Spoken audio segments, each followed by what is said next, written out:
نهم پاره ده نهم رکوع ده. الحمدلله.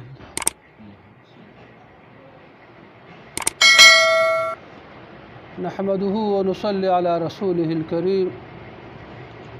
أما بعد فأعوذ بالله من الشيطان الرجيم. بسم الله الرحمن الرحيم. قل يا أيها الناس إني رسول الله إليكم جميعا الذي له ملك السماوات والأرض لا إله إلا هو يحيي ويميت إلى آخره. صدق الله مولانا العظيم. بديعتون مبارکو کې الله پاک د رسول پاک علیه السلام د نبوت او د رسالت ذکر کوي او د نور پیغمبرانو د نبوت او د رسالت سره فرق ذکر کوي. رسول پاک علیه السلام نبوت او رسالت د نور پیغمبرانو د نبوت او رسالت سره څه فرق لري؟ الله تعالی باغه فرق موږ ته څه کوي بیان کوي. ا فرق نور دا د تیر پیغمبران سي الله په خپل قوم تر لګلیو، هغه د یو خاص قوم د پر الله پیغمبران ګرځولي او عمومي ټولو خلکو د پر الله پاک پیغمبران نو ګرځولي. دوم خبره ده چې تیر پیغمبران او تیر انبیاء علیهم الصلاۃ والسلام تر خاص زمانه پورې داغوی نبوت او داغوی رسالت کله چې هغه زمانه به ختم شو او ورستنه بل پیغمبر براغی د تیر پیغمبر هغه پیغمبري او نبوت پاغي باندې عمل درآمد به څنګه ش منسوخ بش داغوی پیغمبري تر یو زمانه پورې و. اما د رسول پاک علیه السلام رسالت د عام ده. څومره انسانان او پیریان چې په مقدس مکه باندې د رسول پاک علیه السلام د رسالت نه وروسته د پیغمبري ورکول نه وروسته دا ټول په دې باندې مکلف دي چې د رسول پاک علیه السلام اتباع وکوي. پیغمبر اسلام یوازې د عربو د پاره پیغمبر نه و، په خپل عربي خو د عربو د پاره یوازې پیغمبر نه و، بلکې عرب او عجم د عجم که هر طبقه خلک دي ټول د پاره څوک پیغمبر.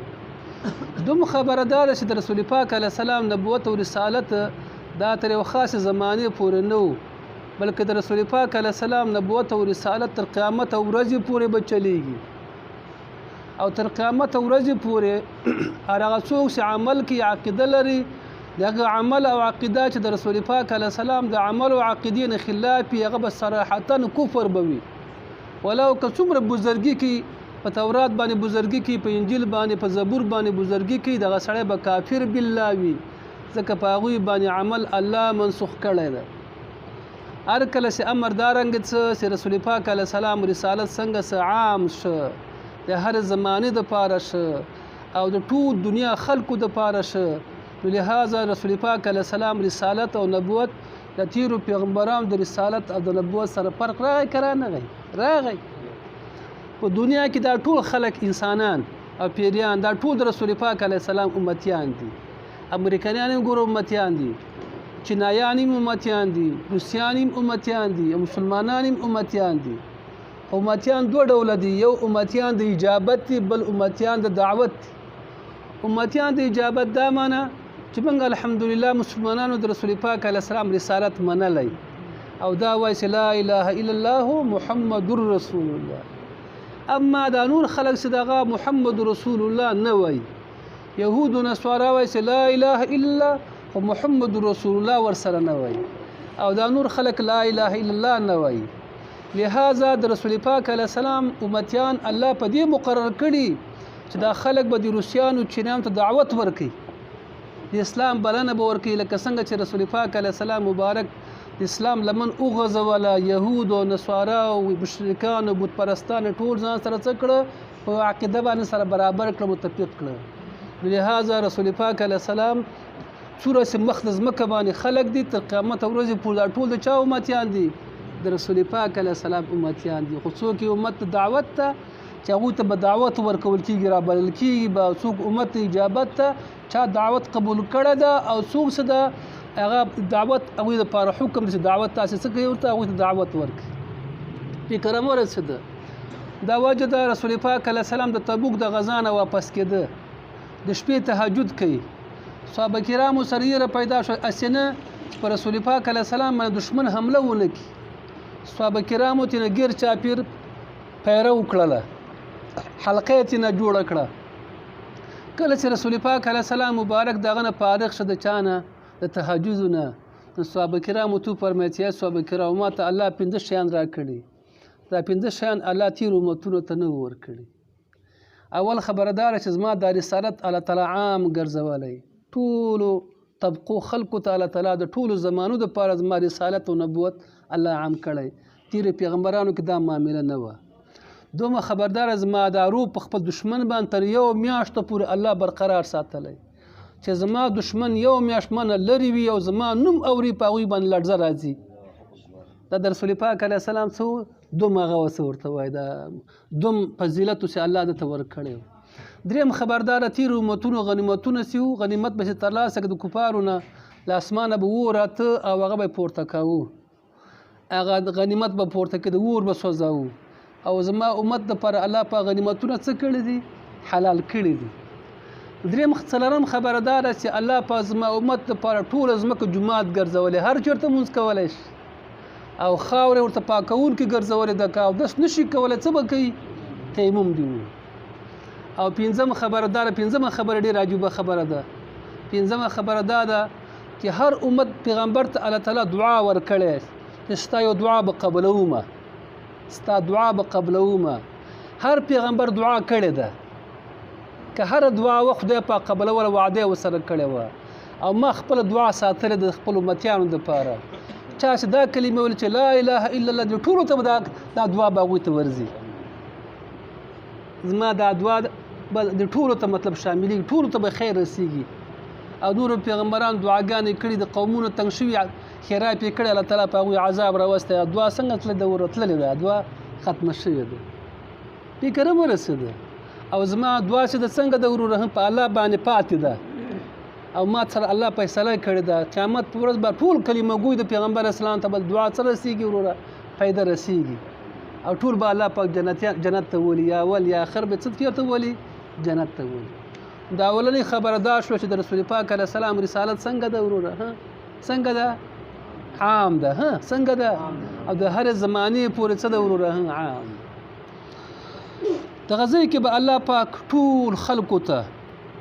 ټول خلقو ته یا ایها الناس یا خو یا ایها الذین آمنو یې که نه هغه مؤمنانو ته دعوت وي بل یا ایها الناس په دې کې انسانان څومره چې دي که چینایان دي که روسیان دي که اروپایان دي که افریقایان د دنیا څومره خلک ټولو ته دعوت ته چې خلکو د خلکو ته ورته خلکو ته ووایو ټولو ته چې زه د الله رسول یم او تاسو ټولو ته رسول یم تاسو ټول زما امتیان یاستئ تاسو څه وکړئ زما د دعوت قبولوالی وکړئ زما د دعوت قبولوالی وکړئ رسول پاک علیه السلام فرمایي زما آواز هر چیرته ورسېده که یهودي وي که نصراني وي که د هرې طبقې والا سړی وي چې په ما باندې ایمان را نه وړي جهنم ته به داخلېږي فکر هم ورسېد وروسته به الله دا خبره ثابته کړي چې ټول یهودان یو رقم ته نه وو په دې یهودیانو کې داسې خلک وو چې هغوی د الله پاک په دین باندې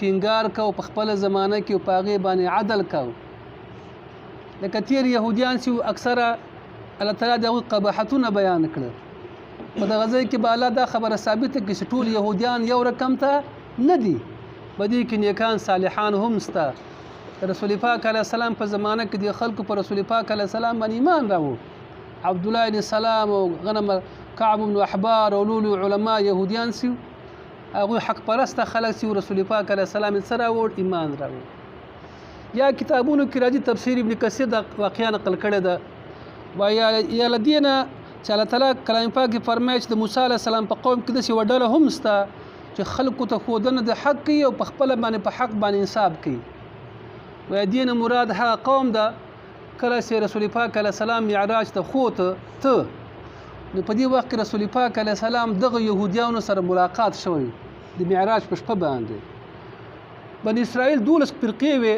په دې 12 فرقو کې یوه فرقه چې د هغه د قوم د ګناهونو تنګه راغله الله پاک د سوال وکړه چې الهه موږ د خلکو نه تنګ راغلو د خلکو نه موږ لرې کړه الله پاک د مشرق بعید طرف ته یو علاقه و د علاقې ته الله پاک څه کړه وروره لرې کړه کله چې هغه ځای ته لرې شو لرې مسافه کې الله تعالی دا خلک لرې کړه څنګه لرې کړه اوس نور اخوا معلومات ماته نشته کوم واقع چې تفسیر نقل کړی ده چې هلته نقل کړه هلته آباد شو. رسول پاک علیه السلام په شپه د معراج د هغوی سره ملاقات شو. هغوی په رسول پاک علیه السلام باندې ایمان راوړ. کله چې پیغمبر علیه السلام د خلکو ته ګوري د خلکو د حالات څه عجیبه وو. پیغمبر علیه السلام تپوس ترې کې تاسې طول و ناپ لرئ که نه، ترازو ګز مز لرئ که نه؟ وایي نه. وایي ولې؟ وایي موږ غنم وکرو، کله چې غنم وکرو دانې وکرو ټول دانې په میدان کې پرتې هلته محفوظ کړو. هر سړی ورځي خپل بوجي ته راډکوي په اندازه ضرورت باندې اوړه کوي او خوري چې کله ختمیږي بیا د مغه جونه راوړي. نو حاجت نشته چې موږ څه وکړو ټول وکړو واخلو خرڅ کړو دا شي ته ضرورت نه پیدا کېږي. خاند او که ګدا دا ټول ځي هغه ځینې غنم راوړي غلې راوړي مغه اوړه کوي. وایي ښه دا خو یوه خبره شوه. وایي تاسې خلکو کې دروغ شته؟ وایي وو. څو چې دروغ ووایي د اسمانه وو راکته چې هغه سړی بس وسوځئ. دروغ وینه که دروغ پیدا شي دا رقم معامله ورسره کېږي. وایي ښه وایي ستا چې د خلکو دا کورونه ټول څنګه یو برابر دي، جګې ټیټې کوټې پکې نشته، ټول یو برابر محلونه جوړ کړي دي. وایي دا په دې خاطر باندې چې یو بل باندې کبر ونه کړو، ټول په یوه اندازه باندې کورونه خلکو جوړ کړي په یوه اندازه باندې. ښه بیا تپوس ته نو که وایي د کورو مخې ته هم دا قبرونه څنګه جوړ کړي دي، د هر چا مړي خپل کور مخې ته وي. وایي په دې خاطر باندې چې د آخرت نه هغه نه څه ورته مرګ موږ نه هېر نه شي، هر وخت راوځو په قبر هم سترګې لګي. وایي دغه ځای کې مراد د قوم د موسی علیه السلام څخه وایي دغه ډله وه چې دغه ځای کې موسی علیه السلام سره پیغمبر اسلام مبارک د شپې ورسره څه کړی و؟ ملاقات کړی. اگر که تفسیر قرطبي دا حدیث ضعیف ګڼلی ده خو خپله ابن کثیر لوی مفسر د هغه د واقعه را نقله کړې ده. بنا به هر تقدیر الله تعالی په دغه ځای کې ټولو یهودو نصارو دعوت د ایمان ورکي او له هغې نه وروسته به الله پاک د یهودیانو بعضې خباستونه بیان کړي. ورته ګوري الله تعالی فرمایي قل وایه پیغمبر السلام د یهودو نصاراو ته ووایه یا ایها الناس ای خلکو انی رسول الله زه د الله رسول یم. انی رسول الله زه د الله پاک رسول یم. الیکم جمیعا تاسو ټولو ته، الیکم جمیعا تاسو ټولو ته. الذي د هغه چا رسول یم، الذي د هغه چا رسول یم له چې هغه لره ملک السماوات باچایي د اسمانو ده والارض د ځمکې ده، هغه لره باچایي د اسمانو ده او د ځمکې ده. ای د واکدار رسول یم، اخوا دې خوا د چا رسول نه یم، د ځمکې او د اسمان د مالک او د خالق څه یم؟ رسول یم. لا اله الا هو نشته لایق د عبادت پرته د الله نه. یحیی الله ژوندي کول کوي و یمیتو الله مړه کول کوي. الله ژوندي کول کوي، الله پاک مړه کول کوي. نو فآمنو تاسې ایمان راوړئ ای خلکو بالله د الله پاک په ذات باندې، د الله په صفاتو، ورسوله د الله په رسول باندې، د الله په دغه رسول څه ده؟ النبي هم رسول ده هم نبی ده. الامی بل صفت څه ده وروره؟ امی ده. تیر درس کې د امیتوب مسله ذکر شوې وه. الذي دغه نبی او رسول څه ده؟ په خپله خدای نه ده، هغه هم په خپله بنده ده، هغه هم په خپله مکلف بنده ده. دغه رسول څه ده؟ الذي هغه کس ته یؤمنو ایمان لري بالله د الله په ذات او صفاتو، دی په خپل هم ګوره ایمان لري. وبکلماته وکلماته د الله په کلمو باندې، د الله په کلامونو باندې، معنی تورات او په انجیل باندې څه لري؟ ایمان لري. واتبعوه تاسې تابعداري وکړئ دغه رسول. تابعداري د چا وکړئ؟ ای د رسول لاره خپله کوي. لعلکم دې دپاره تهتدون چې تاسې په هدایت شئ، دې دپاره چې تاسې په هدایت شئ. ومن قوم موسی بعد د قوم د موسی علیه السلام نه دا خبره الله ثابتي ټول بني اسرائیل یو رقم ته نه دي، په دوی کې نیکان صالحان خلک هم شته. ومن قوم موسی بعد د قوم د موسی نه امة داسې و ډله ده یهدون بالحق خودنه د حق کوي، یهدون بالحق خودنه د حق کوي، خلکو ته هدایت ته حق کوي. وبه يعدلون او په حق باندې انصاف کوي، په حق باندې انصاف کوي. یا حق په خپل عملي کوي بل چاتم خودنه کوي په خپل سمي بل چاتم د سمیدلو حکم کوي. اوس الله پاک په نور آیاتونو مبارکو کې د بنی اسرائیل عیبونه بیا بیانوي. وقطعناهم من ټوټه ټوټه ګرځولیو دی بنی اسرائیل لره. قطعناهم جدا جدا دا خو 12 فرقې وي. یعقوب علیه السلام څو زامنو 12 هر زوی ته یو قوم منسوبو وقطعناهم ټوټه ټوټه ګرځولیو موږ جدا جدا ګرځولیو دی بنی اسرائیل لره 12 اسباطا د پلارونو زامن اسباطا د نیکونو بچي یعقوب علیه السلام د زامنو بچي د هغوی لمسیان او امما لوی ډلې دا 12 فرقې وي. دا 12 فرقې هر فرقه ځان ته غټه ډله وه. وقطعناهم موږ ټوټه ټوټه ګرځولیو دوی لره 12 اسباطا د نیکونو اولاده امما لوی ډلې. واوحینا من حکم کړیو الی موسی علیه السلام ته کله چې بنی اسرائیل د تیه میدان ته بوتله او بنوي خلکو مطالبه د اوبو وکړه. الله پاک ورته فرمایل اذ استسقاه قومه کله چې طلب وکړه تانه د اوبو د موسی علیه السلام نه قوم د موږ حکم وکړه ته کله چې مطالبه وکړه لدنه قوم د څه لپاره مطالبه وکړه د اوبو ان اضرب وها بعصاك په خپل امسا باندې الحجر تیګه ان اضرب وها بعصاك په خپل امسا باندې الحجر تیګه موسی علیه السلام هغه تیګه په امسا وهله فانفجست روان شوې منه لدې کاننا 12 عینا 12 چینې روان شول دینا 12 چینې. د هر قوم خپل چینه معلومه وه یو بل سره لانجهونه کې په اوبو باندې. الله پاک فرمایي قد علم یقینا عالمانو کل اناس هر ډله مشربهم په زید او بوسکلو باندې. قد علم یقینا معلومه وا کل اناس هر ډلې ته مشربهم زید او بوسکلو دا د پلاني خلکو چینه او دا د پلاني قوم یو بل سره جګړه او لانجه پیښه نشي. وظللنا من سورې ګرځولی علیهم په دوی باندې الغمام وریځ میدان وکنه خیمې بندوبست نه و کوټې نه وې او دا جیم عارضي ځای و نو الله تعالی په دوی باندې وریځې مقرره کړې د دپاره چې د لمر نه وساتل شي. موږ سورې وګرځو په دوی باندې وریځې وانزلنا نازل هم کړه په دوی باندې المنا ترنجبین والسلوى مړزان او ترنجبین سپین دغه لکه واوره چې وریږي واړه د سپینو ورته خوږ شیان به سهار په دې بوټو باندې پراته وو خلکو به راټولول او خوړل به پالودې په شان د شی به الله پاک فرمایل کلوا خورئ من طیبات ما د پاک هغه شیانو څخه رزقناکم چې ما درکړي تاسو ته وخورئ د پاک هغه شیانو نه چې ما درکړي تاسو ته. د خلکو ظلمونه شروع کړه د خلکو نخرې شروع کړه د الله په دې نعمتونو باندې کبر شروع کړ. الله پاک تیره دا نعمت پورته کړ او دوی وشړل د علاقې نه او د قانون ته کاروبار ته څه کړل کاروبار ته حواله کړ.